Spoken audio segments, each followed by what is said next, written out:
Dua orang anak SMA tiba-tiba dipanggil ke dunia lain untuk menjadi pahlawan dan menyelamatkan dunia. Kedua anak ini bernama Yuki dan juga Toma. Keduanya mulai bersahabat sejak saat itu dan menjadi overpower dengan cara mereka masing-masing. Namun keduanya punya jalan yang berbeda dan Toma memilih jalan menjadi seorang villain. Sementara itu Yuki secara heroik kembali ke dunia asalnya setelah menyelamatkan dunia itu dari bencana. Dia memutuskan untuk berdamai dengan Ratu Iblis dan menghentikan perang antara manusia dan iblis. Akan tetapi kehidupan santainya di bumi tidak bertahan lama. Karena ketika dia asik mengobrol dengan teman masa kecilnya yang bernama Yuhi, tiba-tiba sebuah portal aneh terbuka di kelasnya. Portal mistis itu menyedot semua orang dan memindahkan mereka ke dunia aneh di mana raksasa metalik menyerang mereka. Semua teman sekelas Yuki mulai berlarian karena mereka sedang bingung dan tidak tahu apa yang sedang terjadi. Akan tetapi Yuki adalah seorang MC yang sudah pernah menjadi pahlawan dunia lain. Jadinya dia bisa mengalahkan makhluk metalik itu dengan satu jentikan jari saja. Lalu dia mengajak Yuhi untuk segera lari dari sana. Tentara kerajaan datang dan berperang melawan makhluk-makhluk itu. Mereka menyebut makhluk metalik itu dengan sebutan iblis. Yuki dan teman-temannya menyaksikan banyak nyawa berjatuhan karena perang ini. Sementara itu Yuki menjadi bingung karena perang seharusnya sudah berakhir sejak kepergiannya. Beberapa saat setelahnya, para siswa dipanggil ke istana raja dan ternyata mereka berada di kerajaan Distinia. Raja memanggil mereka sebagai pahlawan dunia lain. Namun selain Yuki, semua orang bingung dengan keadaan mereka saat ini. Yuki akhirnya tahu jika perang berkecamuk lagi setelah dia menyelamatkan dunia ini 5 tahun yang lalu. Sang raja menaruh semua harapannya pada para pahlawan ini dan mereka pun disiapkan kamar untuk beristirahat. Keesokan paginya para siswa belajar taktik pedang dan sihir. Mereka dilatih oleh dua komandan pasukan yang bernama Grain dan Elka. Sementara itu Yuki langsung mangkir seperti orang malas dan dia ditangkap oleh Elka. Yuki mencoba mengingatkan Elka jika dirinya adalah pahlawan yang sudah menyelamatkan kerajaan 5 tahun yang lalu. Elka tidak ingat apa-apa tentang itu. Sampai akhirnya Yuki memukul Elka dan membuatnya ingat siapa masternya di masa lalu. Lalu Grain datang dan dia diberitahu jika pahlawan mereka sudah kembali. Mereka berdua sangat senang dan mereka pun segera membawa Yuki untuk bertemu dengan teman mereka yang lain. Dia adalah penyihir yang bernama Tia. Saat itu mereka bertiga mulai menghujani Yuki dengan banyak pertanyaan. Kenapa dia tiba-tiba menghilang setelah pertempuran berakhir? Yuki mengatakan jika dia dipindahkan kembali ke dunia asalnya setelah pertempuran itu. Yuki bertanya pada mereka tentang musuh lama mereka, yaitu Toma. Tetapi Elka mengatakan jika mereka sudah mencoba mencarinya, namun mereka tidak dapat menemukannya lagi. Sebenarnya Yuki khawatir jika serangan iblis kali ini juga ulah Toma. Lalu Grain dipanggil di rapat kerajaan.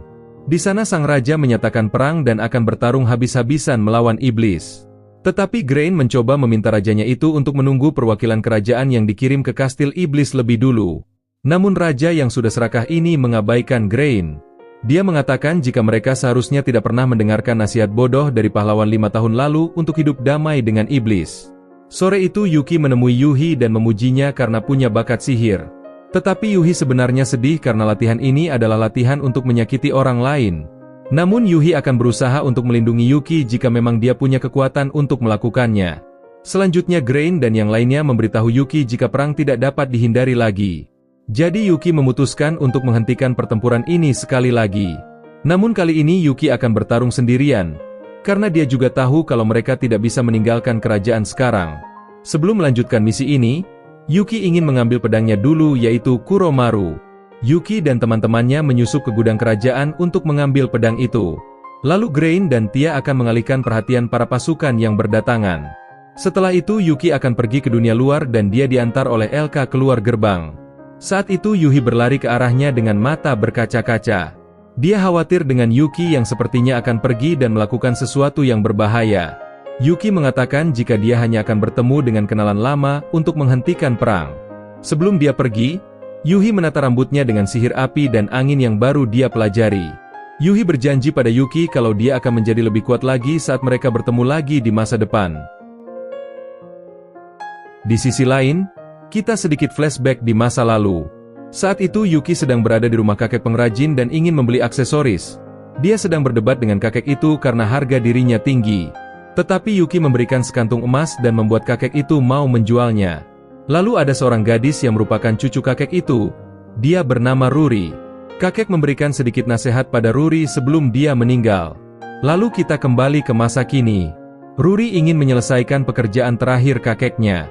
Dia sedang dalam perjalanan dan dihadang oleh monster. Dia sangat menghargai bros buatan kakeknya yang sepertinya akan diantar ke tempat pemesannya. Pada malam itu, Ruri hampir mati karena akan dimakan oleh monster babi. Namun untungnya Yuki datang dan menyelamatkannya dari monster. Ruri mengira jika Yuki hanya mengejar uangnya dan mulai mengoceh omong kosong. Tetapi Yuki berusaha meyakinkannya jika dia bukan orang seperti itu. Yuki membantunya berdiri dan dia akan segera pergi. Namun gadis itu memohon pada Yuki untuk mengawalnya. Dia punya paket penting dan dia meminta untuk setidaknya Yuki mengawalnya sampai tengah perjalanan saja. Yuki pun setuju dan mereka berangkat ke kota pelabuhan. Keesokan paginya mereka sampai di kota pelabuhan. Di sana Ruri mendekati pemilik kapal untuk pergi ke benua iblis. Tetapi dia menolak untuk pergi karena sekarang sedang persiapan perang manusia dan iblis. Gadis itu meminta tolong pada kapten kapal yang lain, tetapi hasilnya nihil. Saat itu ada pasukan ksatria yang meminta Ruri untuk menunjukkan identitasnya. Mereka juga memaksanya untuk menunjukkan paket yang dia bawa itu. Namun Yuki segera menghentikan tindakan mereka yang semena-mena itu. Pasukan ksatria tidak terima dan ingin bertarung, tetapi mereka berhenti setelah banyak penduduk berkumpul di sana. Pada malam harinya, Yuki bertanya pada Ruri tentang rencananya yang ingin pergi ke benua iblis. Dia mengatakan jika dia tidak punya pilihan selain membeli kapal. Mendengar ini, Yuki menyadari jika Ruri benar-benar lebih bodoh karena harga kapal itu sangatlah mahal. Tetapi karena dia juga menuju ke benua iblis, dia menawarkan Ruri untuk membawanya pergi bersama. Mereka pergi ke sebuah penginapan untuk beristirahat malam ini. Ruri mulai percaya pada Yuki dan dia menunjukkan barang berharga yang ingin dia kirimkan. Dia menceritakan jika seseorang memberikan bros itu pada kakeknya untuk diperbaiki. Tetapi kakeknya mati sebelum dia mengantarkan barang itu ke pemiliknya. Jadi dia meminta cucunya untuk memberikan pekerjaan terakhir itu pada pemilik aslinya. Setelah melihat bros ini, Yuki sadar jika bros itu memiliki sihir perlindungannya. Tetapi mengingat bros itu rusak, dia berharap pemiliknya baik-baik saja sekarang. Malam itu Yuki terbangun karena suara prajurit yang akan menyergap mereka karena dicurigai sebagai mata-mata iblis. Mereka menerobos masuk ke kamar Yuki dan Ruri, tetapi Yuki dengan cepat membawa Ruri yang setengah tertidur untuk kabur dari sana. Para penjaga terus mengikuti mereka sampai mereka mencapai jalan buntu di dekat lautan. Yuki memprovokasi mereka untuk bertarung, namun sebelum mereka maju, Yuki menggendong Ruri dan melompat ke laut. Tapi secara mengejutkan muncul naga air bernama Livaya yang ternyata rekan Yuki juga. Yuki memintanya untuk membawa mereka ke benua iblis dan meninggalkan prajurit yang sedang diam membatu di tempat mereka. Paginya mereka melihat sebuah pulau besar dan Yuki mengatakan jika tempat itu adalah benua iblis. Kelompok itu tiba di pantai terpencil yang tenang, tapi tiba-tiba ada kraken yang muncul dan Livaya bertarung dengan monster itu. Sampai akhirnya dia menang dan berubah menjadi wujud manusianya. Ruri terkejut karena dia benar-benar bertemu dengan penguasa lautan yaitu Livaya. Yuki seolah seperti pengamat yang merasa terhibur setelah melihat Livaya terkena tinta kraken. Livaya kesal karena Yuki tidak mau membantunya tadi dan jadinya dia terkena tinta lengket itu. Dia juga kesal karena Yuki hilang 5 tahun lalu dan tiba-tiba dia meminta untuk diantar ke benua iblis. Ruri bertanya tentang bagaimana mereka akan mengurus kraken itu. Livaya mengatakan jika Yuki yang akan mengurusnya. Lalu Yuki menggunakan keterampilan memasaknya yang luar biasa untuk mengubah kraken menjadi cumi-cumi goreng yang lezat. Ruri terkesan dengan rasanya yang enak menurutnya. Ketiganya duduk untuk menikmati makanan yang baru disiapkan. Percakapan berubah menjadi lebih serius. Livaya mengatakan jika di dekat sana adalah desa nelayan iblis yang bernama Volsi. Selain itu di balik pegunungan nanti mereka akan tiba di kastil Ratu Iblis Dezas. Livaya juga tahu kalau Dezas pernah mengatakan jika brosnya sedang diperbaiki. Akan tetapi Ruri sepertinya tidak tahu identitas Dezas yang merupakan Ratu Iblis. Jadinya dia terkejut bukan main kalau pelanggan terakhir kakeknya adalah Ratu Iblis. Livaya memutuskan untuk pergi karena mereka hanya perlu jalan kaki sampai kastil Ratu Iblis. Yuki ingin setidaknya Livaya pergi bersama dan bertemu dengan Dezas karena mereka juga sudah lama tidak bertemu. Hal ini pun membuat Livaya frustrasi karena Yuki sudah mengabaikannya selama 5 tahun dan sekarang dia menjadikannya sebagai alat transportasi. Di tengah pertengkaran itu, tiba-tiba ada anak-anak iblis yang menarik baju Yuki untuk mengganggunya. Mereka menghina Yuki dan mengatakan jika apapun alasannya, cowok harus minta maaf lebih dulu. Jadi karena komentar usil mereka itu, Yuki memberikan cumi-cumi goreng untuk membuat mereka diam dan pergi dari sana. Akan tetapi tindakan itu malah menjadi bumerang. karena anak-anak malah senang dan memaksa Yuki untuk membuatkan makanan itu ke desa mereka. Yuki tidak punya pilihan dan ia pun membawa kraken itu ke desa untuk dimasak. Penduduk desa dipenuhi dengan kegembiraan karena mereka telah berjuang melawan kraken yang meneror perairan mereka selama ini. Bahkan mereka kesulitan untuk memancing dan mencari sumber makanan karena monster itu. Akan tetapi kraken itu sekarang sudah dikalahkan dan juga dijadikan sumber makanan. Malam itu mereka mengadakan perayaan besar untuk menghormati Yuki dan Livaya. Saat itu Livaya diperlakukan seperti dewi yang dihormati oleh penduduk desa. Livaya menikmati anggur dan makanan terbaik sambil menikmati setiap momen pesta itu. Sementara itu Yuki sedang memasak di dapur untuk seluruh desa. Ruri membantu dengan mengelola stand makanan itu untuk diberikan pada warga desa yang mau menikmati masakan itu. Para iblis desa terkesan dengan kemampuan berpedang Yuki yang mampu memotong kraken menjadi daging cumi. Lalu kita berlanjut ke Livaya dan Ruri yang sedang mengobrol tentang Yuki. Ruri masih baru dalam grup ini dan dia penasaran dengan hubungan Livaya dengan Yuki. Livaya sedikit menceritakan kisah masa lalu. Saat itu Livaya kalah dengan Yuki di pertarungan laut dan dia berakhir ikut bersama Yuki untuk mendamaikan dunia. Livaya malah bingung kenapa Ruri tidak tahu tentang Yuki, padahal dia adalah pahlawan dunia 5 tahun lalu. Ruri kaget karena dia baru tahu kalau Yuki itu adalah pahlawan Setsu yang terkenal. Di saat yang sama, ada seorang iblis yang berpikir kalau desanya sedang diserang oleh manusia. Jadi dia bergegas datang untuk menyelamatkan mereka. Nama iblis ini adalah Vlado. Namun dia kaget setelah melihat pesta warga desa dan bukan serangan manusia. Setelahnya, Vlado mendekati Livaya dan berbicara dengan sopan padanya. Lalu Yuki datang dan membuat Vlado sadar kalau pria ini adalah pahlawan Setsu. Vlado melihat sekilas harapan dan meminta tolong untuk menyelamatkan Ratu Iblis. Lalu dia menceritakan jika Ratu Iblis dipaksa menikah dengan seorang pria bernama Teran. Namun pernikahan ini bukanlah pernikahan biasa, tetapi merupakan bentuk penaklukan. Teran menggunakan kalung kutukan untuk mengendalikan Dezas. Yuki marah pada Vlado. Kenapa dia tidak menghentikan Dezas padahal Vlado adalah tangan kanan Ratu Iblis. Tetapi Livaya sadar, jika Dezas memilih menjadi budak manusia itu hanya untuk menepati janji perdamaian dengan Yuki dulu. Lalu Ruri mengatakan jika Teran adalah pedagang terkaya di dunia. Yuki hanya bisa diam mendengar ini dan dia juga terkejut melihat ada kutukan yang bisa menahan Dezas.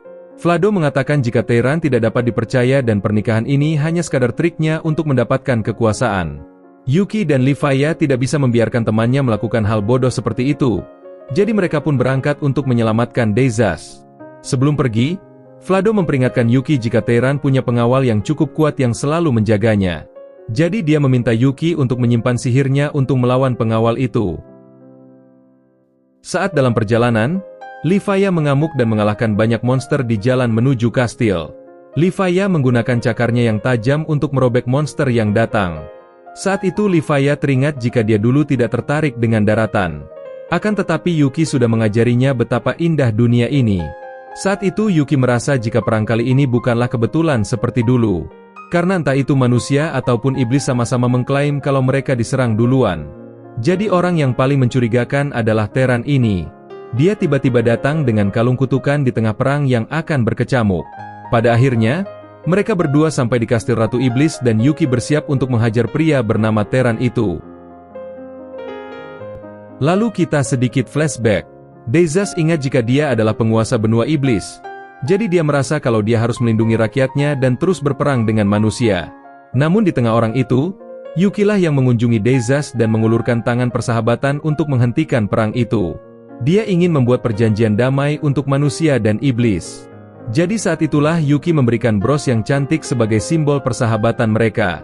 Sejak saat itu Dezas telah bekerja siang dan malam untuk memenuhi janji itu. Namun ketika Yuki tiba-tiba menghilang, Dezas harus menanggung beban untuk menjaga perdamaian ini sendirian. Dia meminta Vlado untuk tetap fokus karena kedamaian yang sesungguhnya akan diuji mulai sekarang. Lalu mereka berjalan-jalan untuk melihat-lihat warga iblis yang sudah damai. Namun tiba-tiba bros milik Dezas rusak dan memberikan sedikit firasat buruk. Lalu setelah 5 tahun, Dezas mendapatkan laporan tentang pasukan kerajaan yang datang untuk menyerang. Vlado mengatakan jika perdamaian ini sangatlah rapuh karena sudah hancur hanya dalam beberapa tahun. Dezas masih ingin percaya dan mencoba melindungi janji itu. Akan tetapi dia juga punya kewajiban melindungi rakyatnya. Dia memerintahkan para petinggi iblis untuk bersiap di posisi masing-masing.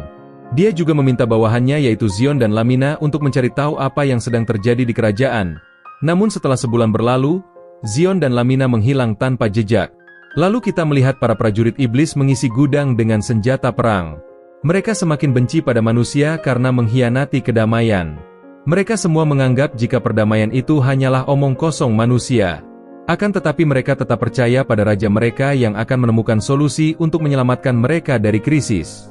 Di sisi lain Dezas khawatir dengan perang ini karena benua iblis tidak akan bertahan lama jika situasi ini terus berlanjut. Saat itu Vlado memasuki ruangannya dan memberitahunya jika Teran dari perusahaan perdagangan telah meminta untuk bertemu.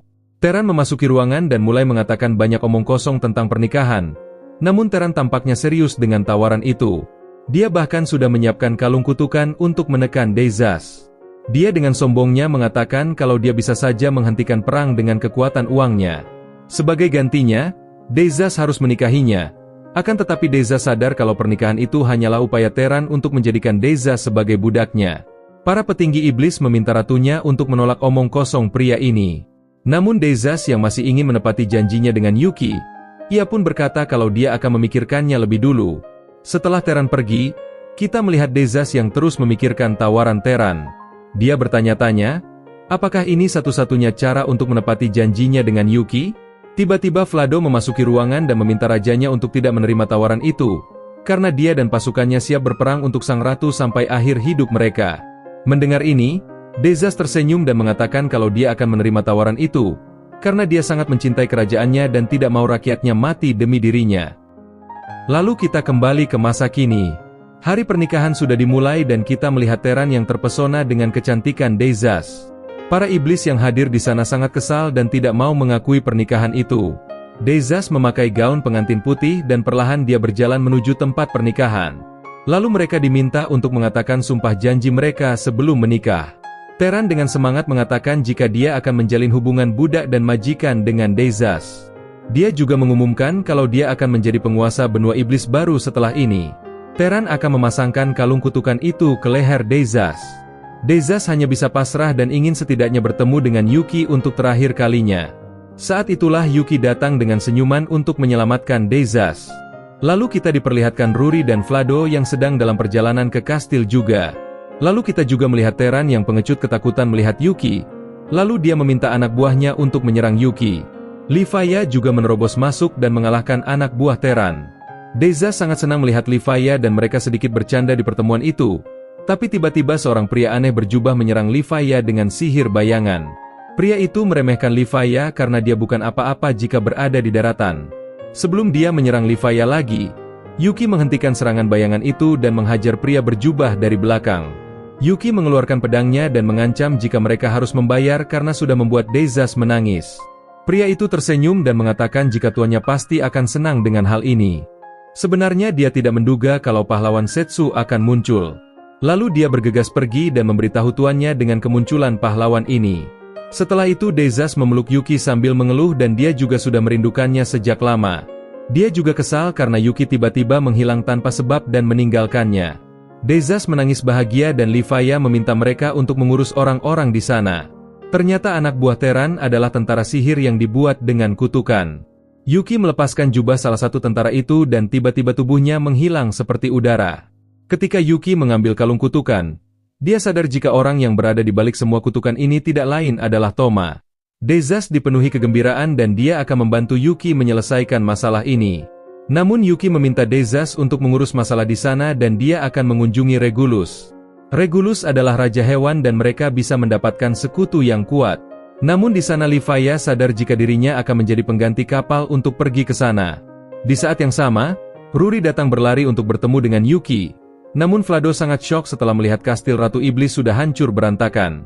Lalu Ruri meminta Yuki untuk menyerahkan bros itu ke Dezas sendiri. Yuki memberikan bros itu dan memakaikannya ke leher Dezas. Momen itu membuat Dezas ingat jika Yuki adalah orang yang sudah mengajarinya arti kehidupan.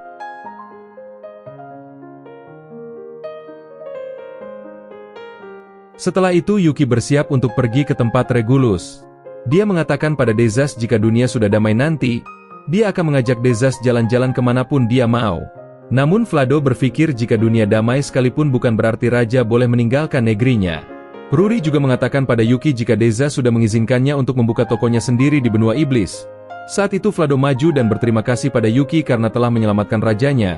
Dia berjanji kalau dia akan datang jika Yuki butuh bantuan di masa depan. Kemudian Yuki dan Livia mengucapkan selamat tinggal dan mereka melanjutkan perjalanan.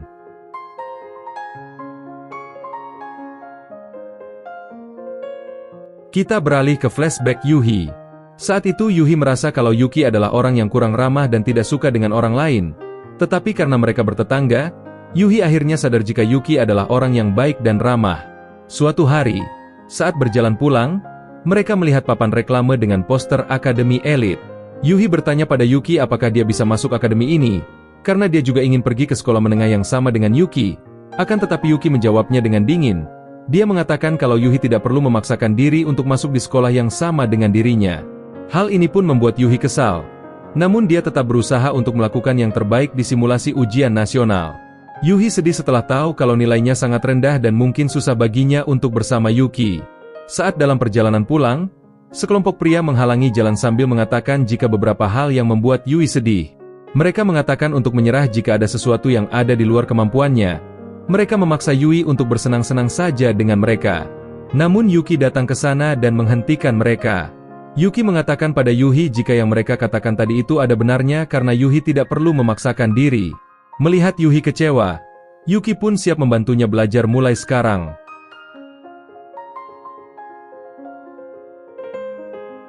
Kita kembali ke masa kini, Yuhi dan teman-teman sekelasnya berlatih keras. Yuhi melakukannya lebih baik daripada yang lain. Kemudian Elka memuji mereka dan mengatakan jika mereka semua sudah mulai menguasai sihir dan mereka pun diizinkan untuk beristirahat. Ketika Grain dan Elka mau pergi, Yuhi berlari ke arah mereka dan dengan putus asa meminta mereka untuk memberinya beberapa jam latihan tambahan. Dia ingin tetap berada di samping Yuki, namun untuk sekarang dia tidak punya kekuatan yang cukup untuk bersamanya. Elka berbicara berdua dengan Yuhi. Dia berkata kalau Yuki sekarang masih berusaha mendamaikan dunia seperti dulu. Dia sudah bersiap kapan saja jika Yuki butuh bantuan. Lalu dia mengeluarkan pedangnya karena Yuhi juga sudah bertekad untuk menjadi lebih kuat. Elka menyerangnya tetapi Yuki memblokirnya dan baik. Mereka saling bertarung dan setelah beberapa saat, Elka mengatakan jika para pahlawan memiliki kekuatan istimewa, tapi di antara semua orang, Yuhi adalah orang terbaik di antara mereka semua. Elka akan menunjukkan kekurangan Yuhi dan mengajaknya ke tempat latihan terakhir prajurit. Di jalan gelap itu tiba-tiba ada suara aneh dan muncullah monster di depan Yuhi. Elka mendesak Yuhi yang ketakutan untuk bertarung dengan monster itu. Yuhi gugup dan merasa sangat kurang percaya diri. Namun Elka memotivasi dia dengan mengatakan bahwa dia memiliki lebih dari cukup kekuatan untuk menghadapi monster ini. Yuhi menyerangnya dengan sihir api yang membakarnya. Namun tiba-tiba monster itu bangkit lagi dan melukai Yuhi dengan cakar hiunya. Yuhi tidak menyerah dan menyerangnya lagi dengan api dan melukainya. Elka memintanya untuk membunuhnya. Tetapi Yuhi yang berhati lembut sedikit ragu untuk membunuh. Tapi Elka mengatakan jika Yuhi masih kurang pengalaman dalam membunuh musuh. Karena jika dia ragu bisa jadi teman-temannya berada dalam bahaya. Jadi kekurangan yang dimaksud Elka adalah tekad untuk membunuh. Lalu Elka pun langsung membunuh monster itu tanpa ragu dan menunjukkannya pada Yuhi. Setelah itu Elka pergi dari sana dan Yuhi masih terdiam di sana. Keesokan paginya, Tia mengetuk pintu kamar Yuhi. Dia masuk ke kamar dan menyembuhkan tangan Yuhi dengan sihirnya. Tia meminta maaf atas perilaku Elka tadi malam. Tia mengatakan jika dia menganggap Yuhi itu juga temannya, karena tatapan Yuki pada Yuhi sama seperti yang dia tunjukkan padanya. Dia berpikir jika Elka bertindak tegas karena dia berpikir kalau Yuhi itu setara dengannya. Tia bertanya pada Yuhi, kenapa dia ingin tetap berada di samping Yuki meskipun dia tahu kalau berbahaya di dekatnya. Yuhi mengatakan jika Yuki selalu membantunya dan telah menjadi sahabat sejatinya sejak kecil. Tia mengatakan jika yang bisa ia lakukan hanya menolong sedikit. Jadi dia meminta Yuhi untuk berjuang sendiri. Saat itu Tia bertemu dengan Elka di luar. Tia mengatakan jika Yuhi sudah cukup kuat, namun Elka masih khawatir, karena suatu hari nanti mereka tidak tahu musuh mengerikan seperti apa yang akan mereka hadapi. Tia berpikiran lain dan ingin membiarkan Yuhi memutuskan sendiri apa yang ingin dia lakukan. Lalu kita melihat Grain yang baru keluar dari rapat ksatria. Dia berjalan dan melihat Yuhi bersandar di tembok. Dia berbicara dengan Yuhi. Dia mengatakan jika ragu untuk membunuh adalah tindakan yang wajar. Yuhi bertanya pada Grain kenapa dia memutuskan untuk bertarung. Grain mengatakan jika dia memilih orang lain yang menderita, daripada orang-orang terdekatnya yang menderita. Dirinya juga hanyalah prajurit biasa dan begitu pula tekad pribadinya. Grain mengatakan jika Yuhi hanya perlu punya tekad sendiri yang dia yakini. Yuhi tersenyum mendengar ini dan sepertinya dia sudah punya jalan yang akan dia pilih. Jadi setelahnya, Yuhi mengejutkan semua orang dengan sihir ledakannya yang cukup besar. Setelah beberapa saat, Elka membawa Yuhi kembali ke selokan yang dipenuhi monster. Lalu monster buaya muncul dari air dan Elka memperingatkan Yuhi jika memaksakan diri untuk sesuatu hanya akan menghancurkan dirinya sendiri. Tetapi Yuhi memintanya untuk menyaksikan tekadnya dan dia menyerang monster dengan api. Namun Yuhi memberitahu Elka jika dia hanya membuat monster itu lumpuh sebentar saja. Lalu Yuhi mengatakan jika tekadnya adalah dia tidak akan kalah dan juga tekad untuk tidak membunuh. Mendengar ini, Elka malah kagum dengan Yuhi, karena dia mirip dengan Yuki yang suka melakukan setengah-setengah. Akan tetapi Elka mengatakan jika tekad seperti itu membutuhkan kekuatan dan kerja keras. Yuhi siap dengan itu dan dia berjanji untuk menjadi lebih kuat sehingga dia dapat melindungi teman-temannya. Beberapa hari setelahnya, dekrit raja sudah dikeluarkan dan meminta para pahlawan untuk bersiap berperang. Mereka akan menyerang kota iblis Evilsion. Yuhi hanya bisa diam dan meminta Yuji untuk menunggunya sebentar lagi sementara itu Yuki dan Livaya di dalam kereta dalam perjalanan mereka ke benua berikutnya. Yuki tampak kesal melihat Livaya bersenang-senang sambil mengunyah makanan ringan seperti sedang berlibur. Padahal kemarin dia mengatakan dengan bangga untuk ikut berpetualang bersamanya. Yuki berpikir untuk menggunakan sihir teleportasi dan meminta Livaya untuk melakukannya. Namun Livaya mengatakan jika sihir teleportasi terlalu merugikan dan akan menguras energi sihirnya. Intinya dia mengatakan perjalanan itu memang membutuhkan waktu yang panjang dan modal yang besar. Lalu Livaya meminta jatah makanan lagi pada Yuki karena sudah menjadi kapal untuk melewati lautan yang luas. Tiba-tiba kereta berhenti dan mereka mulai waspada untuk bahaya yang tak terduga. Saat itulah, dua penumpang lain mencoba masuk ke dalam kereta. Ketika Yuki melihat mereka, dia mengenali salah satu dari mereka yang dia panggil Alize si Cengeng. Alize menangis saat melihat Yuki setelah sekian lama. Selanjutnya mereka melanjutkan perjalanan lagi dan Yuki memperkenalkan Alize pada Livaya. Jadi ketika Yuki dipanggil ke dunia ini terakhir kali, Alize adalah teman berpetualang dan Alize menganggap jika Yuki adalah gurunya. Lalu Alize memperkenalkan Yuki dan Levia dengan adik perempuannya yang bernama Amel. Alize bertanya kemana saja Yuki menghilang selama 5 tahun ini. Jadi karena mereka bertiga penasaran, Yuki pun menceritakan semua kisahnya. Lalu setelahnya, Yuki mengajak Alize untuk menemaninya pergi ke benua manusia hewan. Akan tetapi Alize menjadi sedikit sedih dan mengatakan jika saat ini dia sedang terjebak dalam situasi yang serius. Alize menjelaskan kalau sejak Yuki menghilang, dia mengambil pekerjaan untuk berburu monster agar melanjutkan latihan gurunya. Namun suatu hari dia menerima permintaan penduduk desa untuk membunuh naga. Desa itu bernama Zasro. Lalu kepala desa memberikan rumah untuk Alize tinggal sementara waktu. Di sanalah dia bertemu dengan Amel. Amel menyajikan makanan segar untuk Alize.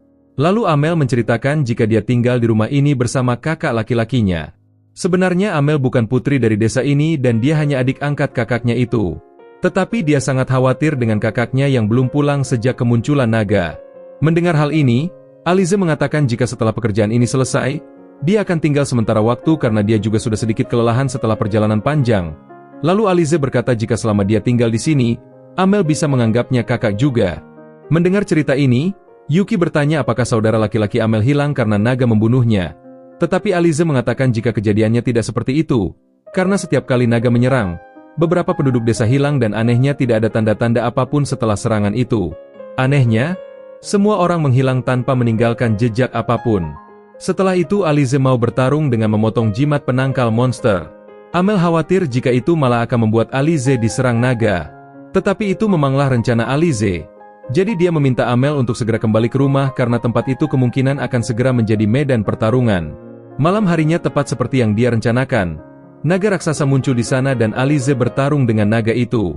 Dengan kemampuannya yang cukup hebat, dia bisa melukainya dan dia terus mengejar naga itu yang sepertinya ingin lari. Akan tetapi dia kehilangan jejaknya dan kembali ke desa. Namun para penduduk desa yang lain juga telah hilang tanpa jejak. Lega baginya, Amel masih ada di sana dan sedang sembunyi di sudut ruangan karena ketakutan. Jadinya, ketika matahari terbit, Alize memutuskan untuk pergi ke kota agar Amel aman. Itulah cerita mereka sebelum akhirnya bertemu dengan Yuki di kereta itu. Yuki belum pernah mendengar tentang naga yang suka menculik orang, Akan tetapi dia tidak bisa tinggal diam setelah mendengar cerita ini. Di perjalanan itu, Livia mengatakan teori anehnya dan mengatakan jika penduduk desa sudah menjadi zombie. Karena ada salah satu penduduk desa yang merupakan necromancer. Livia bertanya mengapa jika ada yang namanya zombie angin yang membuat mereka tidak kelihatan setelah berubah. Yuki memukul kepala Livia dan memintanya untuk menanggapi masalah ini dengan serius. Lalu Livia muncul dengan cerita-cerita aneh tentang siren yang suka menarik perhatian orang-orang di lautan dan membuat mereka menghilang. Namun Yuki tidak percaya karena desa itu ada di tengah pegunungan dan bukan di lautan. Lalu Yuki mengatakan teorinya sendiri. Dia berkata kalau di dunia asalnya ada yang namanya alien dan suka menculik orang dengan piring terbang. Namun Livia gantian memukul kepala Yuki karena teori ngasalnya itu. Yuki berpikir apakah naga yang menyerang desa berasal dari spesies tingkat lanjut yang bisa berubah menjadi apapun yang dia mau. Jadi, naga itu mungkin sudah ada di desa bersama para penduduk lainnya.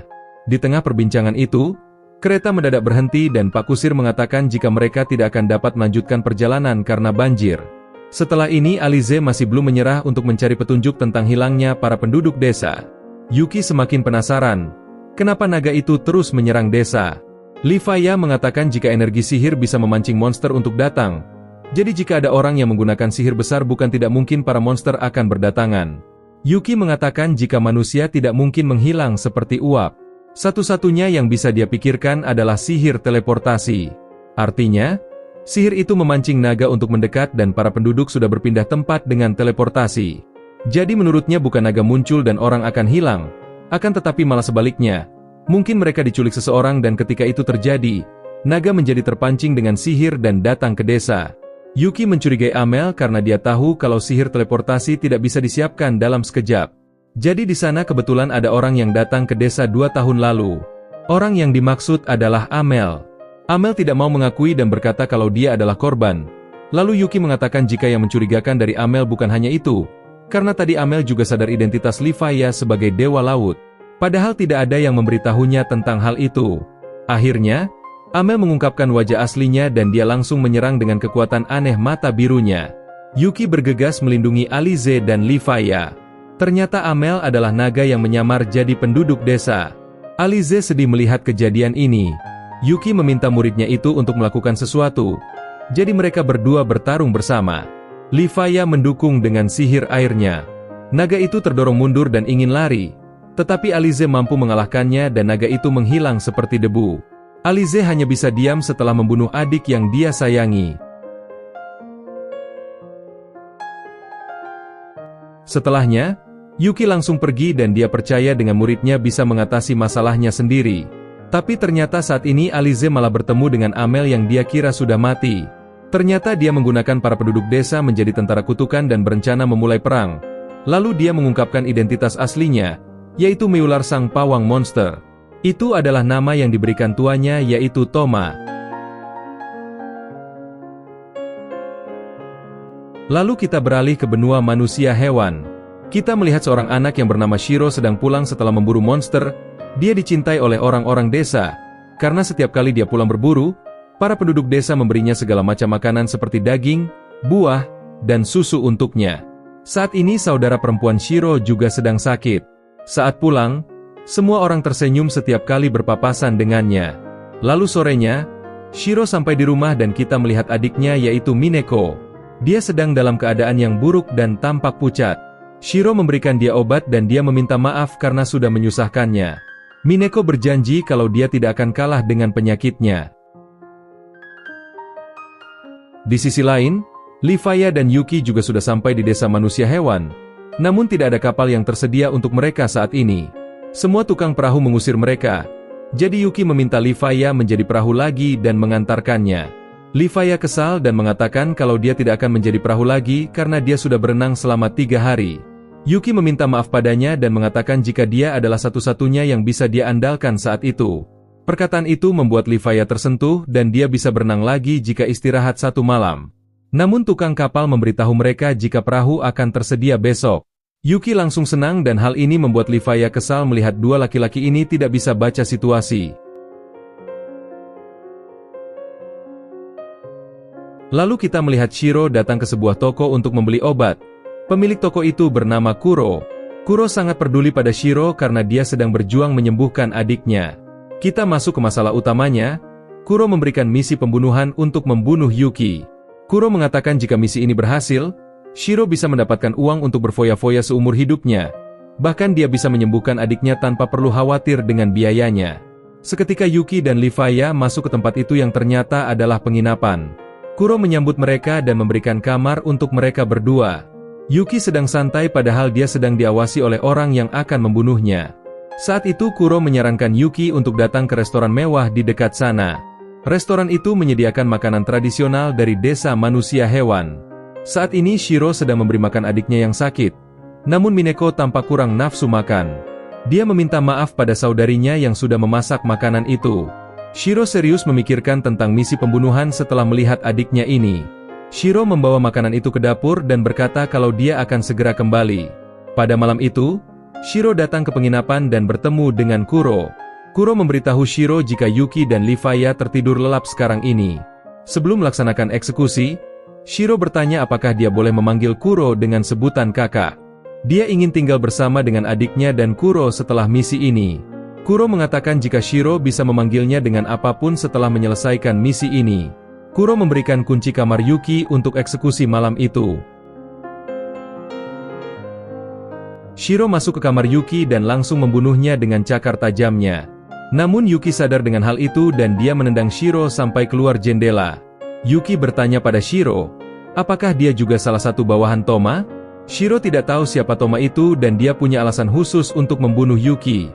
Lalu dia mulai mengubah dirinya menjadi hewan buas dan menyerang Yuki. Tapi Yuki bisa menghindarinya dengan pedangnya. Lalu dia memperingatkan Shiro untuk tidak menggunakan kekuatan bodohnya di tengah kota. Yuki menampar wajah Shiro sampai jatuh ke kedai kecil. Akhirnya Shiro pingsan dan kehilangan kesadarannya. Ketika Yuki dan Levi memeriksa tubuhnya, mereka sadar jika anak itu mengeluarkan energi kutukan. Artinya dia mendapatkan dari seseorang dan orang yang paling dicurigai adalah Kuro.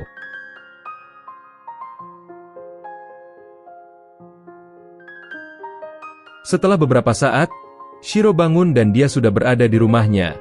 Shiro mencoba menyerang Yuki lagi. Namun adiknya menghentikan kakaknya itu. Dia berkata kalau Yuki membawa Shiro pulang karena dia pingsan di jalan. Shiro tahu kalau Yuki melakukan ini untuk menutupi identitas Shiro sebagai asasin. Yuki sudah tahu kalau Shiro melakukan pekerjaan berbahaya demi menyembuhkan adiknya. Namun Yuki memberitahu jika Mineko tidaklah sakit. Lalu dia menggunakan sihir cahaya untuk menunjukkan jika Mineko telah dikutuk. Untuk sekarang Yuki ingin menyelamatkan Mineko daripada memikirkan siapa dalang di baliknya. Shiro menangis dan meminta tolong Yuki untuk menyelamatkan adiknya.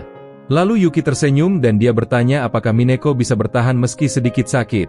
Jadi karena Mineko juga sudah setuju, ia pun memanggil pedang rakus miliknya. Pedang itu adalah kartu andalannya untuk menghadapi segala situasi. Yuki meminta pedang itu untuk menelan semua kutukan itu. Namun seketika ada serangan mendadak dari luar. Alhasil Shiro tertusuk kunai saat mencoba melindungi Yuki. Ternyata Kuro adalah dalang di balik semua ini. Kuro siap membunuh Yuki. Namun Levi menyerang wanita itu dengan sihirnya. Yuki memperingatkan Levi. Namun Levi cukup percaya diri karena dia adalah sang Dewi Laut. Kuro menyerang dengan kunai dan dia yakin jika yang dilawannya itu benar-benar Dewi Laut. Lalu dia menggandakan dirinya dan menjebak Levi dari semua sisi. Tetapi Levi bisa menghabisi semua bayangan itu dengan pedang airnya. Levi pun berkata, dimanapun aku berada, maka tempat itu adalah laut. Setelahnya kita melihat Kuro yang berhasil dikalahkan oleh Levi. Levi menanyakan apa tujuan Toma. Dia berjanji untuk tidak membunuh Kuro jika dia jujur. Kuro tertawa dan dia melihat Shiro yang mendatanginya. Namun Kuro menganggap jika panggilan kakak itu membuatnya ingin muntah. Kuro berkata jika tujuan tuannya adalah menjadi dewa dan menghancurkan seluruh makhluk hidup di semesta ini. Kuro yakin jika tuannya bisa menjadi dewa dan dia menghilang dari sana berkat alat sihir.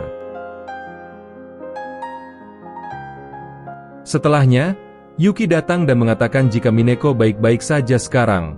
Mineko berlari menemui kakaknya dan kita melihat pertemuan mengharukan dua bersaudara ini. Yuki lalu menunjukkan kalung kutukan yang sama seperti yang dipakai Deizas. Yuki siap menghajar Toma jika dia benar-benar ingin menghancurkan dunia demi menjadi dewa. Keesokan paginya Yuki dan Levi menyewa perahu untuk melanjutkan perjalanan mereka. Levi mengeluh karena tidak cukup tidur karena tadi malam. Saat ini mereka berdua sedang dalam perjalanan untuk bertemu Raja Hewan. Tetapi mereka melihat kedua kucing bersaudara yang ingin membantu mereka. Shiro dan adiknya ingin membalas budi dan mereka siap untuk bertarung dan membantu Yuki. Selain itu, Shiro ingin setidaknya bertemu dan berbicara sekali lagi dengan Kuro. Levi setuju membawa mereka dan Yuki juga menyetujuinya. Lalu mereka berempat melanjutkan perjalanan mereka ke Istana Raja Hewan. Lalu kita melihat rapat kerajaan manusia hewan. Di sana mereka sedang berdebat. Ada kelompok pria yang mencoba menundukkan kerajaan manusia dan iblis. Sementara pihak lain ingin tetap berada di garis damai dan tidak memperburuk keadaan. Saat itu Raja Hewan berbicara pada putrinya saat dia merasakan sesuatu. Nama putrinya adalah Rowa. Rowa langsung berlari keluar di tengah debat panas petinggi kerajaan hewan itu. Sementara itu Yuki dan timnya telah mencapai pintu istana. Yuki bersikeras kalau dia itu kenalannya Regulus dan ingin bertemu dengannya. Para pengawal tidak mengizinkan mereka masuk karena ada manusia yang memanggil rajanya dengan tidak sopan seperti itu. Yuki kesal dan ingin menerobos masuk saja seperti dulu. Namun tiba-tiba dia mendengar suara yang dikenalnya. Ternyata itu adalah Rowa yang melompat dari atas dan menginjak penjaga istana. Dia mendekat ke arah Yuki dan sangat yakin kalau pria di depannya itu adalah Setsu. Dia memeluk Yuki dan mencoba mengujinya dengan cakar. Namun trik ini tidak berhasil karena dia masih terlalu muda untuk ini. Rowa menggandeng tangan Yuki dan mengatakan kekesalannya karena Yuki menghilang tanpa jejak. Lalu Regulus membuka pintu dan sepertinya Yuki sudah akrab dengannya. Mereka bercanda dengan saling membanting satu sama lain. Regulus baru sadar jika penampilan Yuki berubah. Tetapi hawa kehadirannya tidak bisa dibohongi. Lalu sang raja membawa Yuki untuk berpesta. Namun sebelum itu dia ingin berduel. Namun Yuki langsung serius dan dia ingin membahas masalah perang manusia dan iblis. Selain itu, Yuki memberitahu kalau Toma masih hidup dan ingin memusnahkan dunia. Regulus tidak mau tinggal diam. Jadi Yuki juga mencurigai kalau Toma juga merencanakan sesuatu di istana Regulus. Rowa mengatakan kalau dia akan menggantikan ayahnya pergi karena raja harus menjaga istananya juga. Akan tetapi ketika mereka sedang mendiskusikan hal ini, seorang pria aneh bernama Rouga yang merupakan Kapten Zudorado tidak mempercayai Yuki. Apalagi dia ini adalah tunangan Rowa. Raja Hewan mengatakan jika pria di depannya adalah Setsu yang merupakan rekan lamanya. Namun Rouga mengatakan jika pahlawan Setsu sudah menghilang selama 5 tahun dan tidak ada jaminan kalau dia tidak akan berkhianat. Rowa mengatakan jika Yuki adalah orang yang bisa dipercaya karena dia adalah tuannya di masa depan. Rouga masih tidak setuju karena dia tidak mau membahayakan Rowa pada pria yang baru muncul entah dari mana. Rouga akhirnya menantang Yuki untuk bertarung. Regulus juga meneriakkan jika pemenangnya akan menjadi tunangan putrinya. Yuki bingung karena dari awal ini bukan tentang tunangan dan mereka malah melenceng ke masalah ini. Regulus meminta maaf pada Yuki karena jika tidak begini para manusia hewan tidak akan setuju. Lagi pula kalau Yuki menang, dia bisa mendapatkan Rowa dan juga pasukan manusia hewan di bawahnya. Rowa mengatakan jika Yuki adalah tuan masa depannya. Hal ini membuat Shiro iri dan mengatakan kalau Yuki adalah tuannya di masa depan. Malam itu Rowa menemui Rouga. Rowa mengatakan jika level Rouga dan Yuki terlalu jauh dan dia tidak akan bisa menang. Rouga juga sadar kalau kemampuannya di bawah Yuki. Namun dia tetaplah seorang pejuang dan tidak boleh mundur. Rouga merasa ada kesempatan untuk menang. Karena dia mempunyai tato kutukan untuk merubah emosi menjadi kekuatan. Rouga tidak peduli asalkan dia punya kekuatan untuk melindungi Rowa dari bahaya. Saat itu Rowa hanya diam dan berpikir jika dia tidak suka dengan Rouga karena dia juga tidak pernah mau menatapnya. Dia selalu melihat ke arah lain.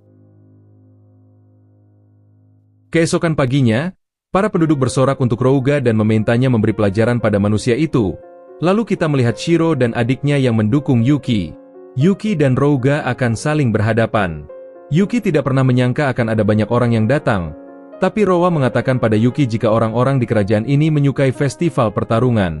Rouga kesal dengan kedekatan Yuki dan tunangannya. Regulus mengangkat tangannya untuk memulai pertarungan. Rouga menyerang Yuki dengan tinju dan cakarnya. Tetapi Yuki bisa menahan serangan itu dengan mudahnya. Rouga sadar jika dia akan kalah dalam pertarungan ini. Dia langsung mengubah dirinya menjadi serigala dan menyerang Yuki lagi. Rowa berteriak agar Yuki tidak lengah karena perubahan hewan punya kekuatan yang cukup kuat. Namun Yuki dengan mudah membanting Rouga dan menghancurkan arena. Rowa berteriak dan memuji Yuki yang sangat kuat itu. Rouga kembali bangkit dan ingin menyerang. Namun Yuki tidak ingin melukai harga diri Rouga lebih dari ini. Rouga malah semakin kesal dan menganggap jika Yuki menghinanya. Lalu muncul suara Toma yang memprovokasi Rouga dengan kata-katanya.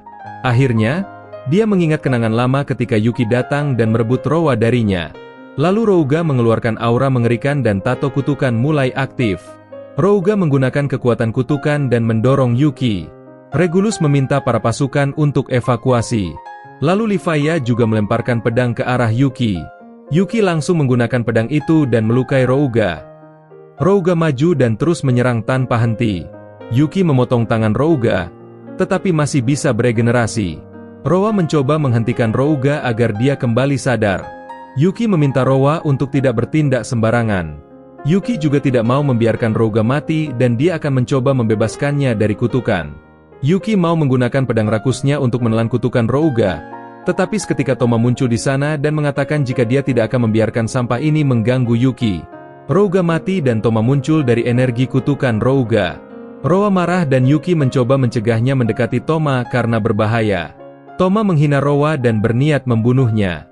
Namun Yuki mengacungkan pedang pada Toma. Toma bertindak seperti orang gila dan mengatakan jika Yuki pernah berjanji untuk melindunginya. Akan tetapi tidak masalah karena Toma juga akan membersihkan dunia untuk Yuki. Sepertinya Toma ini sudah terlalu terobsesi dengan Yuki dan ingin hidup berdua bersama Yuki sebagai dewa. Yuki berteriak pada Toma jika dia berani macam-macam, maka dia akan menebasnya lagi seperti dulu. Toma mengatakan jika kerajaan manusia sudah bergerak untuk berperang melawan iblis. Dia bertanya apakah Yuki bisa mencegahnya. Apakah dia bisa melindungi semua orang seperti pahlawan? Toma perlahan menghilang dan dia berjanji untuk mendapatkan Yuki. Lalu setelahnya, Rowa hanya bisa diam melihat Rouga sudah mati tanpa kepala. Beberapa saat kemudian, Regulus meminta maaf karena dialah yang sudah menyarankan duel itu. Tapi Yuki mengatakan jika bukan saatnya untuk saling menyalahkan. Lalu Yuki mengatakan jika dia akan segera kembali ke benua iblis untuk menghentikan Toma. Pasukan Zudorado juga siap bertarung kapan saja. Yuki sangat mengandalkan Regulus dalam pertarungan ini. Lalu kita melihat Yuki mendatangi Rowa yang masih merenung. Tapi dia mencoba untuk tetap tersenyum pada Yuki. Rowa sadar kalau sekarang bukan waktunya untuk bersedih. Karena ada hal lain yang lebih penting untuk dia lakukan.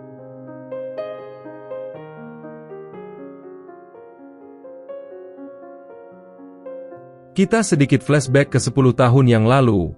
Saat itu Yuki dan Toma dipanggil ke dunia ini untuk pertama kalinya. Mereka berada di sebuah istana dan seorang raja yang sangat gembira melihat mereka. Raja mengatakan jika mereka adalah para pahlawan yang datang untuk menyelamatkan dunia ini. Yuki yang belak-belakan langsung memerintahkan mereka untuk berhenti memanggil mereka pahlawan. Dia tidak tahu apa yang terjadi dan dia juga merasa kesal karena kerajaan mau melimpahkan masalah mereka padanya. Setelah pemanggilan itu, Yuki mulai beradaptasi dengan kehidupan di sana dan mulai berlatih berbagai teknik pedang dan sihir. Sementara itu Toma yang pemalu masih merindukan rumahnya dan terus mengeluh karena terjebak di negeri asing itu. Toma selalu memandang Yuki sebagai seniornya dan mengikutinya dari belakang. Toma sebenarnya sedikit penasaran kenapa Yuki bisa setenang itu padahal mereka datang ke negeri asing entah di mana. Namun Yuki meyakinkan Toma jika saat ini mereka berada di perahu yang sama dan mereka akan keluar dari sini bersama-sama. Toma mempercayai apa yang dikatakan Yuki dan berpegang pada kata-katanya. Dia berasumsi bahwa Yuki akan selalu berada di sisinya apapun yang terjadi. Suatu hari, Yuki memintanya untuk bekerja sama menghentikan perang. Menurutnya, saling membunuh itu hanya buang-buang waktu saja. Toma ragu-ragu karena dia tidak kuat secara fisik dan mental seperti Yuki.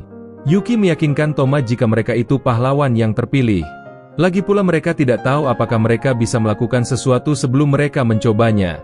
Yuki berjanji kalau dia akan terus melindungi Toma. Setelah beberapa hari, Yuki berencana untuk meninggalkan kerajaan dan pergi menjelajahi dunia. Yuki berniat menghentikan perang dan mendapatkan informasi yang cukup tentang dunia ini. Namun Toma tidak dapat menemaninya, karena dia masih lemah dan suci untuk saat ini. Sebelum mengantar Yuki pergi, Toma berjanji padanya jika suatu saat dia kembali, maka Toma akan menjadi cukup kuat untuk menghentikan perang. Dia bertekad untuk menjadi lebih kuat dan menemani Yuki dalam pertempuran. Ini adalah janji kedua mereka di dunia ini. Waktu berlalu dan musim berganti. Saat itu Toma terus bertarung dalam perang yang panjang, hingga dia mendapatkan gelar pahlawan perak. Dia menerima pedang suci dan sang raja yang sangat bahagia dengan pahlawan Toma. Para prajurit kerajaan pun menaruh harapan padanya. Mereka berpikir jika suatu hari Toma akan memimpin negara ini. Toma senang dengan ketenaran yang baru dia dapatkan. Tetapi pada saat yang sama, Toma ingin terus menang dan menepati janjinya pada Yuki. Dia bertekad untuk menjadi lebih kuat ketika bertemu lagi dengan Yuki suatu hari nanti. Suatu hari, Toma memimpin pasukan untuk berperang melawan salah satu kuil iblis.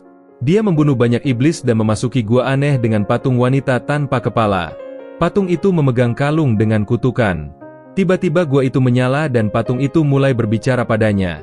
Patung itu mulai membujuknya dengan mengatakan kalau dia tahu segalanya, termasuk kebencian, permusuhan, semua kejahatan di dalam diri Toma. Toma tidak sedikit pun tertarik dengan omong kosong itu. Dia lalu berjalan pergi. Namun patung itu mengatakan kalau dia tahu apa keinginan terdalam Toma. Yang bisa Toma pikirkan hanyalah Yuki dan janjinya untuk menjadi kuat. Tetapi segera kalung di patung itu mengeluarkan energi aneh yang merasuki Toma. Setelah itu matanya berubah menjadi warna merah cerah. Toma segera berjalan keluar dan dia masih ingat dengan apa yang dikatakan patung itu. Tiba-tiba seorang satria datang dan melaporkan pada Toma jika gencatan senjata telah diserukan atas nama perdamaian. Semua kekuatan militer diminta untuk kembali. Prajurit itu juga mengatakan kalau perwakilan kerajaan iblis dan manusia hewan melewati tempat itu. Jadi mereka diminta untuk memastikan keselamatan para perwakilan kerajaan iblis dan kerajaan hewan. Lalu Toma melihat Yuki yang sedang ada di kret itu bersama Ratu Iblis dan juga Raja Hewan. Toma menatap Yuki yang sedang bersenang-senang bersama teman-teman barunya itu. Pada akhirnya, perjanjian damai ditandatangani di dalam istana kerajaan Distinia. Semua orang bersorak untuk Yuki dan dia sekarang dikelilingi oleh banyak teman baru. Perasaan aneh memenuhi hati Toma dan dia tidak tahu apa itu. Dia berpikir kalau Yuki akan menghabiskan waktu bersamanya mulai sekarang. Saat ini para warga sudah bersorak bahagia setelah berakhirnya perang ini. Kita melihat Yuki sendirian di atas kastil. Toma berjalan ke arahnya dan memujinya karena Yuki benar-benar bisa menghentikan perang. Yuki menghargainya. Dan dia juga memuji Toma karena dia juga sudah melakukan yang terbaik. Namun sebelum Toma dapat mengatakan apapun, Elka dan yang lainnya memanggil Yuki untuk bergabung dengan pesta. Toma ingin mengatakan sesuatu pada Yuki namun dia tampak ragu-ragu. Toma mengingatkan Yuki tentang janjinya. Dia bertanya, bukankah mereka harus kembali ke dunia asal mereka? Karena sekarang Toma juga sudah punya cara untuk kembali. Namun Yuki tidak berminat untuk meninggalkan kerajaan dan mengatakan jika sekarang adalah awal dari kehidupan barunya di dunia ini. Begitu Toma mendengar ini, suara patung wanita itu bergema di dalam dirinya. Dia meminta Toma untuk membenci Yuki karena egois dan mengingkari janjinya. Yuki mulai berjalan pergi. Namun energi tersebut merasuki Toma dan muncul energi terkutuk yang mengubah Toma menjadi seorang maniak. Dia memanggil Yuki, mengatakan jika dia akan membunuh siapapun, termasuk manusia, iblis, ataupun hewan. Melihat ini, Yuki sangat khawatir. Jadi dia mencoba menghentikan Toma, tapi Toma tampaknya telah dirasuki oleh kutukan yang kuat. Mereka terlibat dalam pertarungan sengit. Yuki menebaskan pedangnya di kalung terkutuk Toma, sementara Toma menyerangnya dengan pedang pahlawannya. Seketika terjadi ledakan dan membuat Elka dan yang lainnya segera pergi ke tempat itu. Lalu, mereka tidak menemukan apapun, karena Yuki dan Toma menghilang dari sana bersamaan. Setelah pertarungan itu, Toma memasuki gua lagi. Dia sedih karena tak ada satupun keinginannya yang terkabul. Toma sudah lelah dan sampai akhir dia terus sendirian. Akan tetapi dia melihat sebuah rahasia tempat itu. Di sana ada sebuah penelitian yang sangat kejam. Mereka melakukan transplantasi organ antara Kuro dan saudaranya. Lalu ada pria botak dan gondrong yang belum diketahui namanya. Mereka semua disiksa dengan kejam. Lalu kita melihat Amel yang juga disiksa di tempat itu. Mereka sangat membenci dunia ini karena mereka tidak diizinkan untuk mati ataupun hidup. Setelah melihat hal ini, Toma ingin menyelamatkan mereka. Lalu Toma mengguncang laboratorium itu dan membebaskan semua orang yang disiksa di sana. Toma mengatakan pada mereka dan bertanya apakah mereka mau ikut bersamanya menghancurkan dunia. Semua orang yang penuh kebencian karena disiksa dengan kejam oleh para manusia terkutuk. Mereka pun bekerja sama untuk menghancurkan dunia busuk yang sudah menghancurkan hidup mereka. Begitulah cara Toma menjadi musuh Yuki. Sekarang Toma sudah sembuh total dan dia mengatakan pada para pasukan kegelapannya, mulai sekarang mereka akan menghancurkan dunia dan menjadi dewa. Kapal-kapal kerajaan sedang bergerak menuju medan perang. Mereka masih berpikir jika musuh mereka adalah iblis. Namun Grain yang tahu kalau musuh mereka adalah Toma. Dia hanya bisa diam karena dia bisa dianggap sebagai mata-mata jika menentang perintah raja. Sebenarnya jika perang manusia dan iblis ini berlanjut, maka hanya akan terjadi perang tanpa tujuan. Yuhi berkata kalau dia percaya pada Yuki. Dia yakin kalau dia di luar sana. Yuki mencoba yang terbaik untuk menghentikan perang. Jadi yang harus mereka lakukan untuknya adalah mengulur waktu sampai Yuki datang ke sana. Dan yang lebih penting, mereka juga harus mencoba yang terbaik untuk menghindari korban sebanyak mungkin. Untuk sekarang Yuhi pasti bisa melakukannya. Mereka semua bertekad untuk membawa kedamaian kembali ke dunia ini. Pada akhirnya, kapal kerajaan mencapai benua iblis. Bentrokan brutal terjadi antara kedua pasukan. Saat itu Grain meminta para pahlawan untuk menyerang lewat samping dan mengalahkan musuh.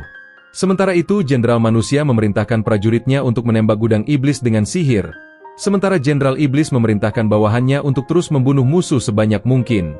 Tim Grain sedang memantau dari samping. Dia meminta mereka untuk tidak mengejar musuh yang kabur ataupun melukai musuh yang menyerah. Elka memimpin mereka untuk melumpuhkan pasukan musuh saja.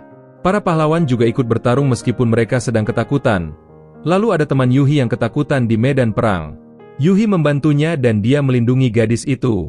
Lalu dia melihat teman sekelasnya mengelilingi iblis dan ingin membunuhnya. Namun Yuhi mengatakan jika iblis itu sudah terluka dan tidak bisa bertarung lagi, jadi dia tidak bisa membiarkan mereka membunuhnya karena itu menyalahi etika perang. Namun teman-teman Yuhi tidak sependapat dan malah berteriak pada Yuhi. Dia berpikir jika perang memang harus membunuh atau dibunuh. Yuhi meminta mereka untuk tidak kehilangan kemanusiaannya hanya karena mereka sedang berperang. Di tengah perdebatan itu, muncul suara aneh dari Meyular. Dia mengatakan kalau yang dikatakan Yuhi itu terlalu naif. Dia memanggilnya lemah. Lalu Meyular memanggil pasukan kutukan metalik ke sana. Pasukan itu membunuh manusia ataupun iblis yang ada di sana. Yuhi ingat jika pasukan metalik itu adalah yang dia lihat waktu pertama kali masuk isekai. Pertarungan sebenarnya baru saja dimulai, karena pasukan Toma bergerak untuk membunuh manusia ataupun iblis. Di sisi lain, muncul portal biru dan seorang iblis wanita muncul dengan mata merah. Wanita itu dengan cepat membantai para manusia di depannya. Lalu Grain dan yang lain langsung sadar jika wanita iblis di depan mereka itu adalah Alize, karena mereka pernah satu party sebelumnya. Lalu Meyular memperkenalkan dirinya pada mereka sebagai salah satu bawahan Toma. Elka marah dan bertanya apa yang sudah Meyular lakukan pada temannya. Meyular hanya mengatakan jika dia hanya menjadikan Alize boneka karena dia sangatlah kuat. Dia juga berniat untuk menjadikan mereka semua bonekanya juga. Elka menyerangnya namun Alize menghadang serangannya. Elka memohon pada Alize agar dia sadar kembali. Sementara itu Meyular menebas lengannya sendiri dan darah mengalir keluar. Dia mengatakan jika darah itu bukanlah darah biasa, melainkan darah yang dicampur dengan sihir terkonsentrasi dengan kutukan. Saat itu muncul energi gelap yang berputar, tiba-tiba muncul 4 makhluk mengerikan. 4 monster itu mengamuk dan membunuh semua yang ada di dekat mereka. Sekarang sudah menjadi jelas jika Meyular sendiri adalah monster yang bisa menciptakan monster seperti itu. Pertarungan kembali berlanjut, di mana Grain, Elka, dan Tia bekerja sama untuk mengalahkan para monster yang diciptakan Meyular. Setelahnya, Yuhi bergabung dengan tim itu untuk menambah kekuatan mereka. Mereka bertanya dengan dingin ketika semua monster yang dia ciptakan sudah kalah. Mereka bertanya, apa yang akan dia lakukan selanjutnya? Meyular memerintahkan Alize untuk membunuh semua orang, namun Grain dengan cepat turun tangan untuk menghentikannya. Dia tahu Alize adalah teman baiknya meskipun sekarang dia berada di bawah kendali Meyular. Jadi Grain hanya menggunakan gagang pedangnya untuk menjatuhkan Alize. Grain memukulnya cukup keras untuk membuat Alize pingsan. Grain merasa lega setelah tahu kalau Alize masih bernafas sekarang. Akan tetapi tidak ada waktu untuk beristirahat, karena pertarungan terus berlanjut. Sementara itu Elka menyerang Meyular dengan hatinya yang penuh amarah. Dia menusuk jantung Meyular hingga darahnya menyembur keluar. Meyular jatuh ke sungai dan sepertinya Meyular akhirnya mati. Elka berpikir jika pertempuran sudah berakhir. Tetapi yang mengejutkan, Meyular mulai bergerak lagi. Dia perlahan bangkit dari sungai dengan pakaiannya berlumuran darah. Dia menyeringai dengan senyuman kejam di wajahnya. Lalu dia tertawa dan mengatakan jika tubuhnya telah berubah dengan cara yang tidak diharapkan. Meyular mengatakan jika dia memiliki 2 pasang jantung dan paru-paru yang membuatnya hampir tidak bisa dibunuh. Lalu dia menceritakan kisahnya tentang bagaimana dia dan teman-temannya pernah digunakan sebagai bahan eksperimen berbahaya. Tomalah yang menyelamatkannya dan memberinya kehidupan baru ini. Jadi dia merasa berhutang pada Toma atas kebaikannya. Dia bertekad untuk membantu Toma menyelesaikan rencana jahatnya meskipun itu memusnahkan dunia sekalipun. Meyular menghancurkan batasannya dengan teknik limit break. Dia memanggil makhluk campuran mengerikan. Makhluk itu tidak lain dan tidak bukan adalah Himera. Lalu Meyular menyatukan dirinya dengan makhluk itu. Tubuhnya menyatu dan menjadi bentuk mengerikan. Dia mengatakan jika pertempuran sesungguhnya baru akan dimulai. Melihat hal ini, Tia tahu jika mantra yang Meyular gunakan tidak hanya didukung oleh sihir, tetapi juga menggunakan kekuatan hidupnya sendiri. Kebencian dan emosi gelapnya membuat makhluk itu lebih kuat. Lalu Meyular menyerang dengan kekuatan brutal makhluk itu. Serangannya sangat ganas dan cepat membuat mereka tidak ada peluang untuk menang. Grain dan yang lain babak belur dan energi mereka juga terkuras. Mereka sudah kalah dalam pertarungan ini. Namun sepertinya ada hal tak terduga terjadi. Ada seekor kupu-kupu terbang melewati mereka dan sayapnya bersinar dan memicu sesuatu di dalam Alize. Tiba-tiba dia terbangun dengan cara yang tidak diketahui. Alize dengan cepat menusukkan senjatanya ke tubuh Meyular. Lalu tubuh Meyular menjadi kaku saat kekuatan hidupnya memudar. Alize kelelahan dan pingsan di tubuh Meyular. Terlepas dari segalanya, Alize selalu menganggap Meyular sebagai adik perempuannya. Di saat-saat terakhirnya, Meyular memeluk erat Alize yang sedang pingsan. Lalu Meyular mengakhiri chimera itu dan membuatnya mulai mengeras dan berubah menjadi batu. Makhluk yang menakutkan itu, sekarang hanya menjadi patung tak bernyawa. Grain melihat dari dekat dan mengatakan pada yang lain jika Alize hanya kelelahan karena energinya terkuras.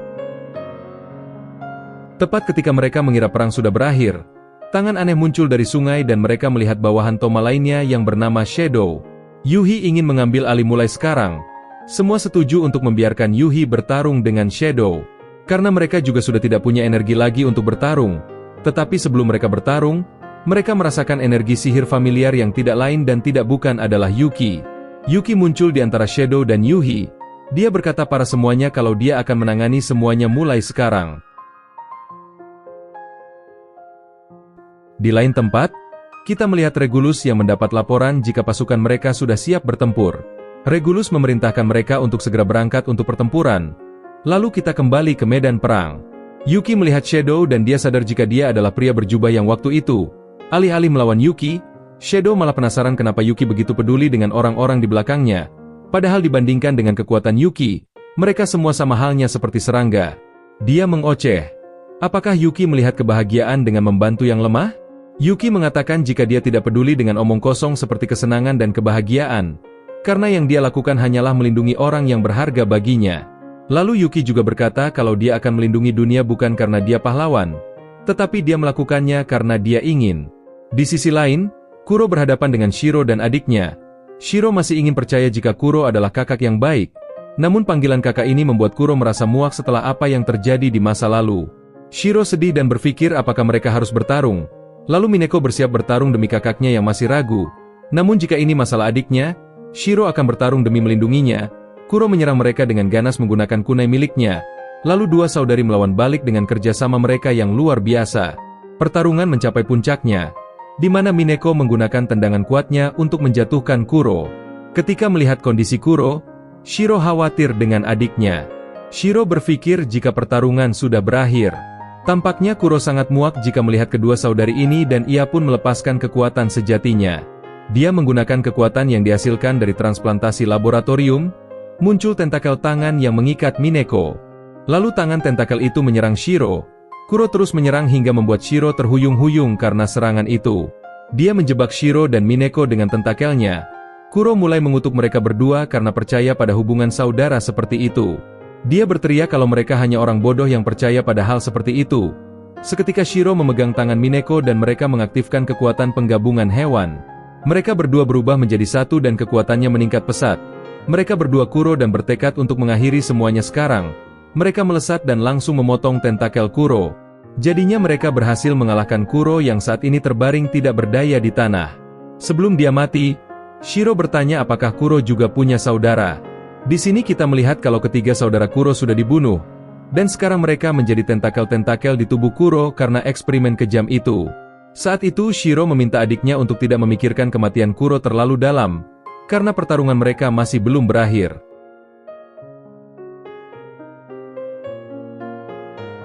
Di sisi lain, para pasukan iblis sedang berhadapan dengan salah satu pasukan Toma yaitu Firdos. Mereka tidak bisa melukai Firdaus karena tubuhnya terbuat dari besi. Sampai akhirnya Rowa datang dan akan mengambil alih pertarungan. Dia memukul Firdaus dan tangannya malah terluka. Firdaus mengatakan jika tubuhnya memang berasal dari besi. Dia juga menceritakan kisahnya sewaktu dia diutak-atik para manusia kejam. Dia adalah subjek percobaan yang selalu disiksa sampai akhirnya Toma datang dan menyelamatkannya. Rowa cukup kasihan dengan Firdaus. Namun dia tidak seharusnya bekerja sama dengan Toma, karena dia hanya orang gila yang ingin menghancurkan dunia. Firdaus bertanya pada Rowa, memangnya apa yang salah dengan itu? Karena yang berkuasa bisa melakukan apapun yang mereka mau, dan itu seperti yang terjadi padanya dulu. Firdaus memprovokasi Rowa dengan menyebutkan nama Rouga. Jadinya hal ini membuat Rowa marah dan memberikan tendangan tepat di wajahnya. Namun Firdaus menggunakan kekuatan anehnya yang lain. Dia mengubah dirinya menjadi beberapa bola. Bola-bola besi itu mulai menyerang Rowa secara bertubi-tubi dan membuatnya berdarah-darah. Akan tetapi Rowa belum kalah, karena dia menggunakan kekuatan tersembunyinya. Dia menggila dan menghajar Firdaus terus-menerus. Akan tetapi semakin dia memukul, maka tangan Rowa semakin hancur. Firdaus akhirnya membuat besi-besi tajam dan menusuk tubuh Rowa. Namun Rowa masih belum menyerah dan terus memukuli Firdaus. Sampai akhirnya, Rowa berhasil menembus tubuh besi Firdaus dan melubangi tubuhnya. Rowa terluka parah dan ia juga berbaring di sana. Tiba-tiba Firdaus berdiri dengan kaki gemetar dan menyembuhkan Rowa dengan kekuatannya. Rowa bingung kenapa Firdaus melakukan itu padahal dia adalah musuhnya. Firdaus hanya mengatakan kalau dia hanya ingin Rowa menjaga harga diri pejuang ras hewan itu sampai akhir hidupnya. Sebenarnya alasan Firdaus menjadi bawahan Toma juga karena hanya dia yang mau menolongnya.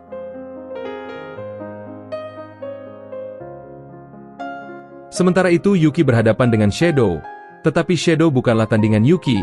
Yuki tidak mau bermain-main lagi dengan Shadow dan memintanya untuk memanggil Toma. Tetapi Shadow mengatakan jika dia sudah bertekad untuk mati di pertarungan ini. Jadi dia mengaktifkan kekuatan limit break dan berubah menjadi monster bayangan. Lalu dia memukul Yuki sampai terbanting ke tanah. Shadow mengatakan jika Yuki tidak punya kesempatan menang melawannya. Namun Yuki bangkit dan mengaktifkan pedang sihirnya untuk menebas armor Shadow. Akan tetapi Shadow bisa menahan serangan itu meskipun armornya sudah hancur. Yuki memintanya untuk menyerah karena dia sudah tidak punya kesempatan menang. Namun Shadow sadar kalau dunia tidak memberikannya tempat untuk hidup, jadi mati di medan perang adalah hal terbaik untuknya. Dia berlari ke arah Yuki dengan pedang patah. Yuki tidak punya pilihan selain menebasnya. Shadow akhirnya mati dengan tenang setelah penderitaan yang dia jalani selama ini. Saat itu Toma sadar jika semua rekannya telah kalah. Dia terus terobsesi dengan Yuki dan bertanya kenapa dia terus menghalangi jalannya. Namun dia tidak khawatir, karena sekarang adalah akhirnya. Setelah pertarungan ini, Yuki merasakan energi gelap yang berasal dari kastil Ratu Iblis. Dia tahu itu adalah Toma dan tanpa ragu-ragu dia bergegas menuju sumbernya. Ketika dia tiba di kastil dia bertemu dengan pemandangan suram di mana Dezas dan Livaya dikalahkan oleh Toma. Toma berdiri di atas mereka dan matanya terbakar dengan kegilaan yang aneh dalam dirinya. Dia seolah tidak suka dengan Yuki yang memperdulikan orang lain selain dirinya. Yuki sudah tahu kalau kata-kata sudah tidak akan menghentikan Toma lagi. Jadi tanpa berpikir panjang, Yuki langsung menyerang Toma dengan senjatanya. Dua senjata mereka bentrok dan menyebabkan kastil berguncang. Lalu mereka terus bertarung hingga membuat retakan di awan. Yuki bertarung dengan tekad yang kuat untuk melawan serangan liar Toma. Namun Toma adalah lawan yang kuat. Dia bisa melukai Yuki dengan tebasan terbang. Toma berkata apakah Yuki sudah melemah. Hal ini pun membuat Yuki sadar untuk segera mencari cara lain untuk mengalahkan Toma. Dia menyerang lagi dan membuat Toma kehilangan pedangnya.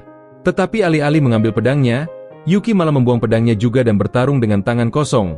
Dia seolah menyalurkan semua frustrasinya di dalam setiap pukulan itu. Namun Toma bukanlah seseorang yang akan menerima kekalahan dengan mudah. Jadi dia mundur untuk mendapatkan kembali pedangnya. Pedang itu pun berubah menjadi pistol laser yang berukuran besar. Lalu Toma menyerang dan ternyata laser itu bisa melubangi gunung dengan satu tembakan saja.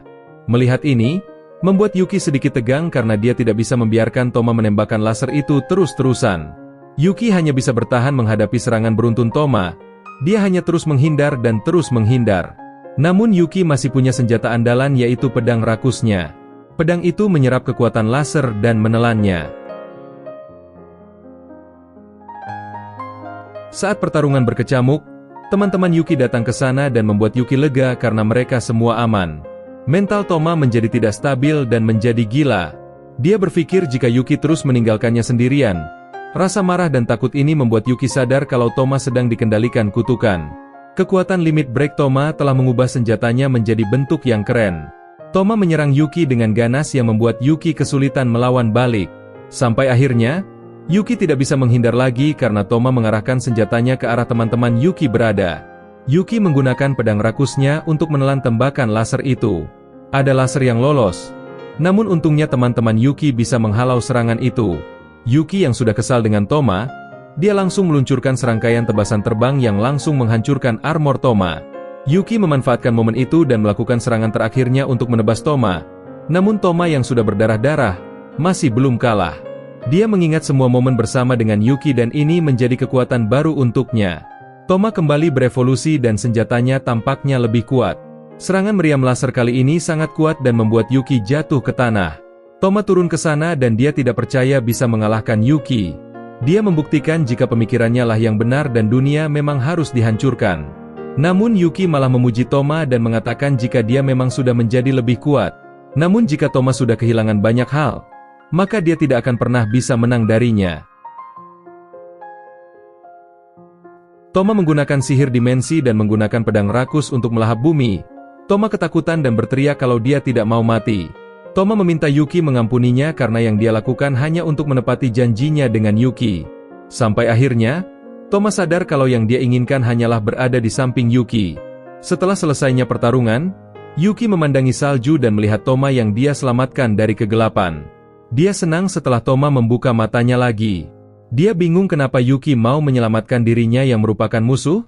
Yuki berkata kalau dia hanya ingin Toma kembali sadar saja dan dia hanya melahap kutukan yang ada di dalam diri Toma. Selain itu, Yuki juga tidak pernah melupakan janjinya untuk melindungi Toma sewaktu mereka datang ke dunia ini pertama kalinya. Akhirnya matahari terbit di tengah salju dan kita melihat Yuki bercanda tawa dengan teman-temannya. Beberapa hari kemudian hukuman untuk Toma sudah diputuskan. Dia diminta untuk menggunakan sihir teleportasinya untuk mengembalikan teman-teman sekelas Yuki. Dengan begitu Toma juga akan kehilangan seluruh kekuatannya karena menggunakan sihir antar dimensi. Karena itulah Yuki juga meminta Toma untuk ikut kembali ke bumi saja bersama teman-teman sekelasnya. Dia yakin Toma bisa memulai ulang hidupnya lagi di bumi untuk menjadi orang yang lebih baik lagi. Toma terharu karena sampai sekarang pun Yuki tetap mau menepati janjinya untuk melindunginya. Keesokan paginya, Toma menggunakan sihir teleportasi untuk kembali ke bumi. Seluruh siswa tampak senang karena mereka bisa kembali ke rumah. Yuki dan Yuhi mengucapkan selamat tinggal pada mereka dan meminta mereka untuk hidup dengan baik setelah ini. Sepertinya Toma memutuskan untuk tidak ikut bersama mereka kembali ke bumi. Toma memutuskan untuk berpetualang dan mencari jati dirinya agar bisa menebus semua kesalahannya. Lalu Toma pun melakukan tos dengan Setsu dan berpisah dengan Yuki sekali lagi. Yuki hanya tersenyum setelah temannya sudah kembali menjadi dirinya lagi seperti dulu. Lalu Yuki juga ingin berpetualang dan dia mengucapkan selamat tinggal pada teman-temannya di kerajaan.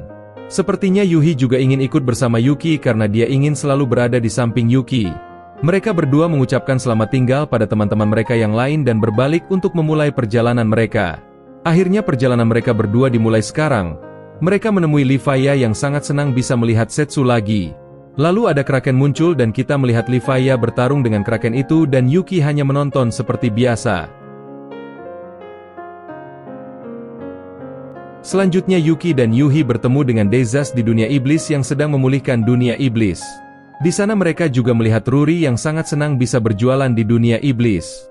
Setelah itu mereka lalu mengunjungi Raja Hewan dan bertemu dengan Shiro, Rowa dan Mineko yang langsung melompat ke arahnya. Sepertinya ketiga gadis itu sudah membentuk pasukan yang akan dipimpin oleh mereka. Yuki tidak sabar menantikan kisah-kisah pasukan ini di masa depan nantinya. Lalu Yuki dan Yuki lanjut berpetualang dan anime ini pun tamat.